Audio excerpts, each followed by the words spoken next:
A very good day to you. I'm Hank Gross, MidHudsonNews.com. It's Thursday, November 17th. The news today brought to you by the Galleria at Crystal Run.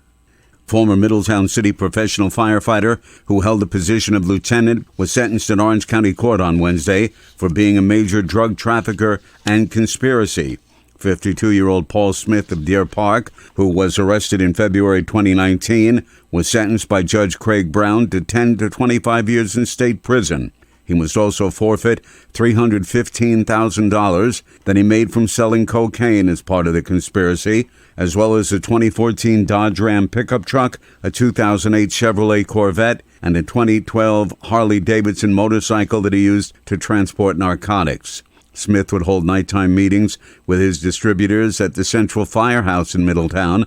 They were members and associates of a self-proclaimed outlaw motorcycle club trafficking cocaine. A second conspiracy in which Smith took part was dubbed Operation Bread, White, and Blue, involving the sale of narcotics pills that were represented to contain oxycodone but contained deadly fentanyl.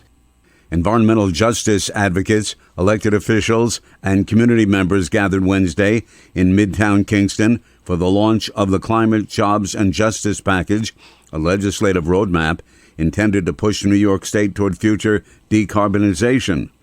Melissa Everett, director of Sustainable Hudson Valley, says they're in the formative stages of their effort. We are gearing up, and that is what matters. My opinion is that in a transformation that is this humongous, the most important thing is to uncork the imagination. Everett says her organization works to promote private and public use of green technology. Representatives of the New York Civil Liberties Union and supporters were in Newburgh yesterday calling for passage of state sentencing reform legislation.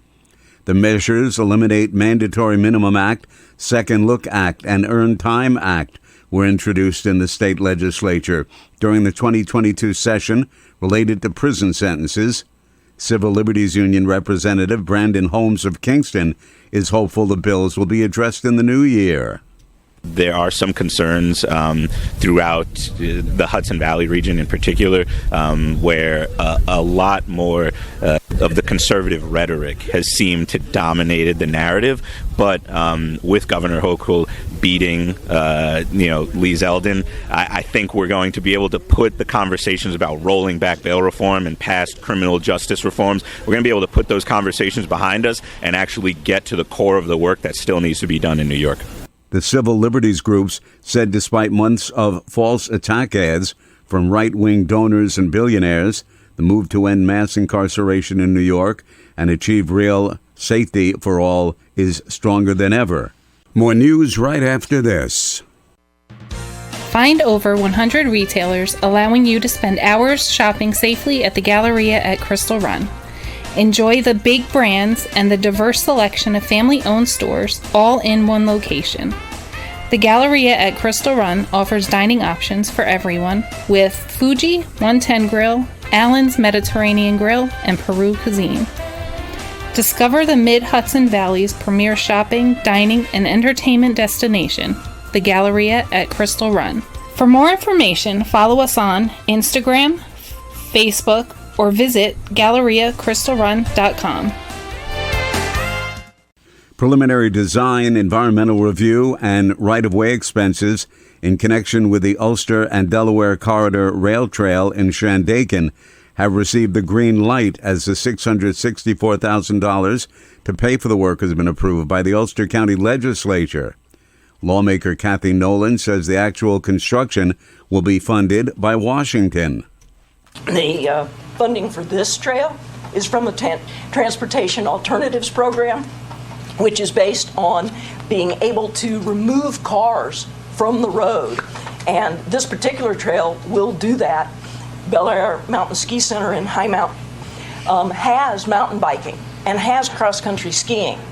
There is a recreational lake just east of the ski center. And just east of that, there's a new mountain biking area going in the Shandaken Wild Forest. Approval of the project was not unanimous at Tuesday night's session of the county legislature. Joe Maloney said there should be more emphasis on playgrounds for children, rather than another trail. Business and community leaders attended the Dutchess County Regional Chamber of Commerce breakfast yesterday, and they were updated on the nearly $1 billion Bellfield at Historic Hyde Park project being developed on the town's southern border on Route 9 across from the Culinary Institute of America. Tom Mulroy, CEO of T-Rex Capital, has partnered with several developers to create the one-of-a-kind project, seeking to capitalize on the 25 million tourists that visit the Hudson Valley each year. Mulroy says there will be something for everyone at the Bellfield. You're really sitting in the epicenter of the culinary world right there, right? You have, need I say again, the Culinary Institute right there. You have 113,000 college kids within the Mid-Hudson region. So it's going to bring in a lot of student education. It's going to bring in a lot of culinary side of it. I mean, 3,000 culinary students is nothing to sneeze at. The project will feature 2 hotels, restaurants, spas, and an 800 residential unit project constructed on 120 acres of property. The remaining wooded area is destined to have hiking and nature trails that will be accessible and open to the public. I'm Hank Gross, MidHudsonNews.com. The news today brought to you by the Galleria at Crystal Run.